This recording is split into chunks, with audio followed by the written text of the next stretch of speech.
Hello everybody this evening. There's a few things I would like to talk about, and I'm going to share a link because with everything that I'm showing you about the new rescue Harley G, who we do not know what all history he's endured in 2 years, other than we know that there's been some traumatic things happen to him, hence losing the little finger paw and the pieces on his skin and whelps and stuff that he had when he came to me, and the fear, utter fear he showed toward humans, not animals, but humans. There are so many things that is new to him in 2 years. I do not know what he has endured. And you all see me working him and walking him outside. Mind you, I have done this 20 plus years. I have experience in every way, shape, and degree with dogs. Okay? With that being said, when you consider pulling a dog or rescuing any animal that either you don't know the history to, or you didn't get the full story, or when you meet them and you see, okay, there's some major issues that has happened and some traumatic things to this animal, it needs to be taken very, very seriously, because it's life or death.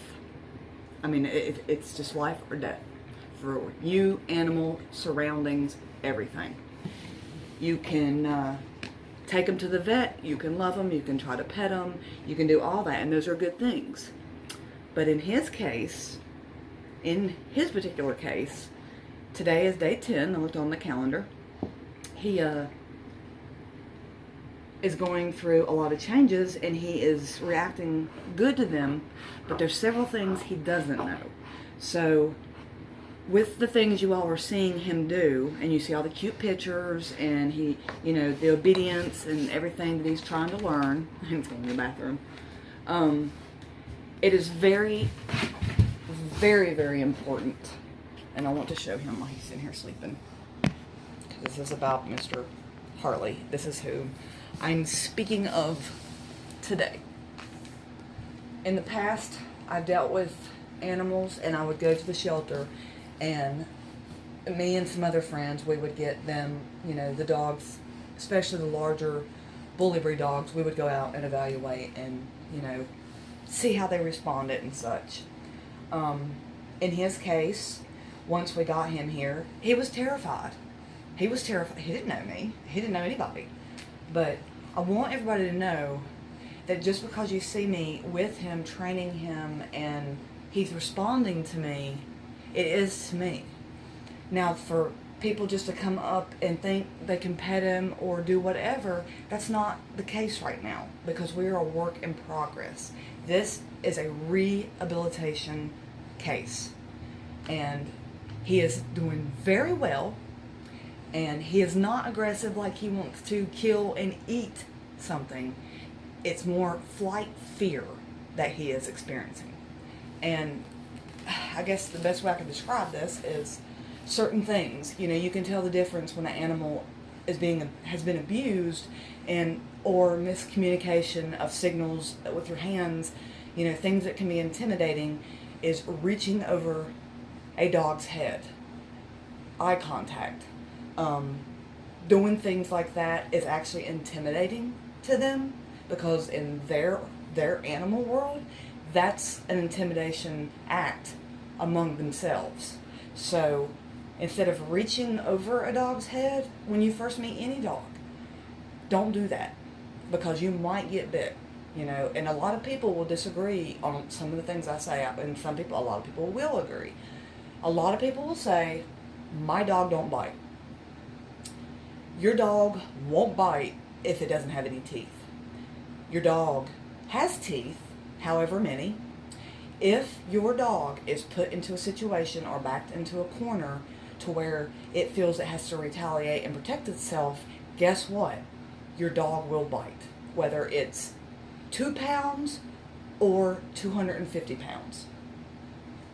You can know your animal, and I can sit and tell you, just like my Rottweiler Eva back home with family, You know, everybody's like, oh, she's so loving, she's so sweet, she wouldn't hurt a fly. No, Eva probably wouldn't. But I'm not in her head. I don't know her thoughts 100%. Even though she's 10 years old, I can pretty much predict everything with Eva. But that's a different case. This is getting somebody didn't want him moved. You know the stories. You move and you can't keep the dog, or you've had a baby, or you just, the dog's all of a sudden doing something terrible. Well, a lot of times the thing is, what happened? What caused that?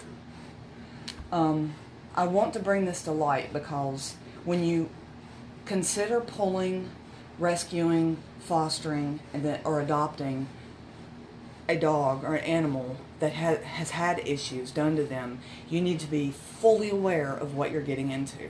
It is a commitment, and it is one to take very seriously because you're liable, you know. And say he's not been around something he doesn't know, he may respond bad.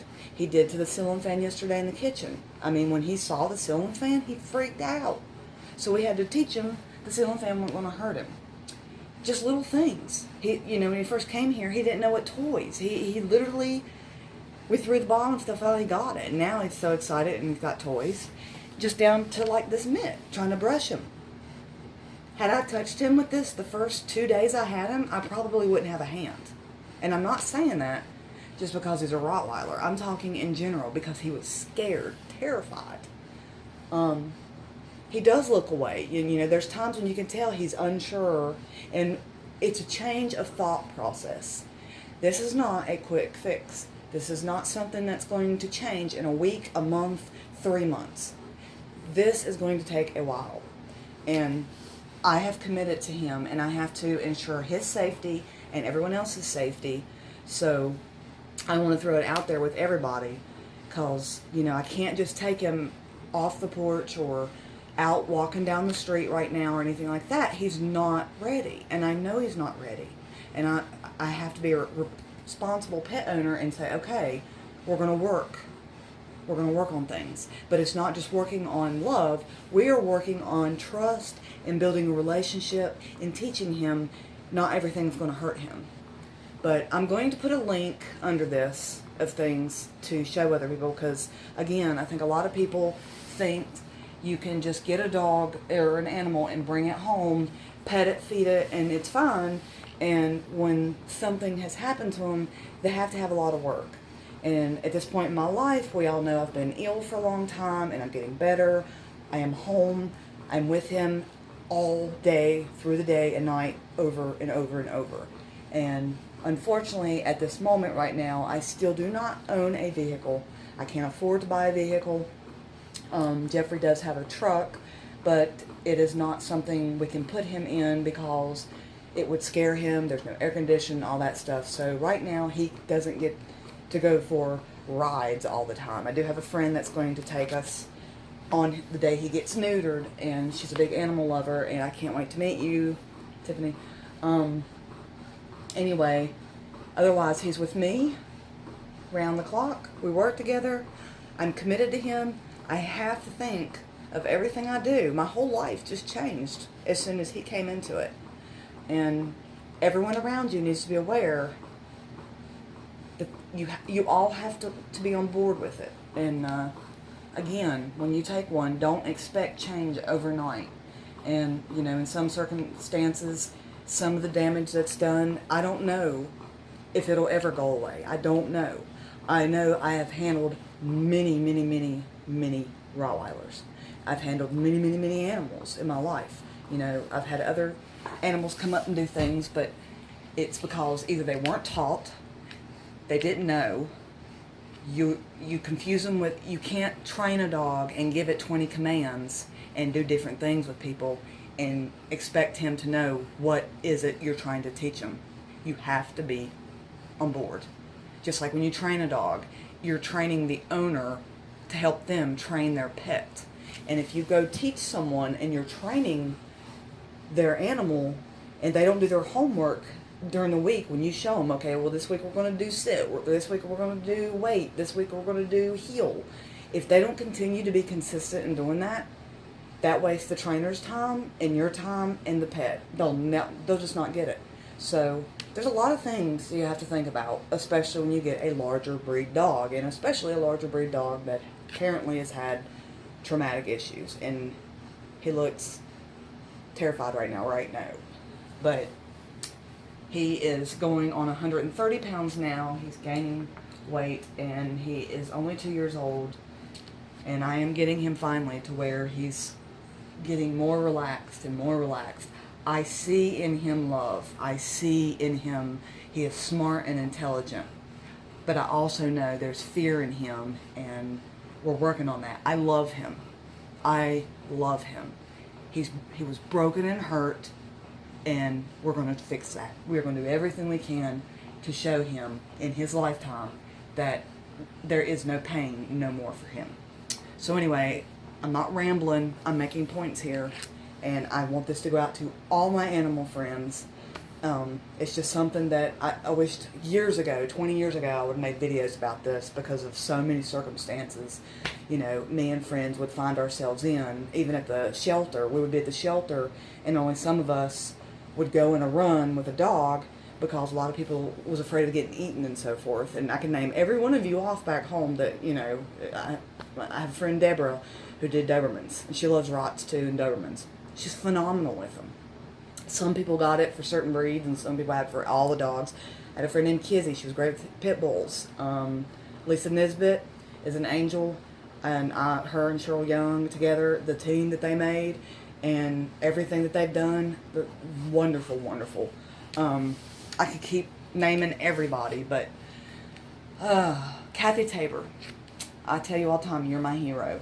She has a group called Alive, and she does a lot of rescue and stuff like that. And anyway, as far as, another one, Brian Powers. He does pit bull training and rehabilitation. These people don't just go and get a pet and just sit home and they're like, hey, I got a pet or whatever. They chose to do what they're doing, and they're really good at it, and everyone has a knack for something. This particularly is mine. Like I said, I love all animals. I know Rottweilers. So, read up, educate yourself, research, find a good vet, find a good trainer, canine school, whatever it is, and be consistent. Don't give up, and just be aware that when you have something like this and you bring in anyone around, always remember what you're dealing with. It's life-changing. So, on that note, I will stop rambling and let you go. Hope everybody has a great evening. Again, God bless. See you all probably tomorrow. See you right, Harley. Bye tomorrow.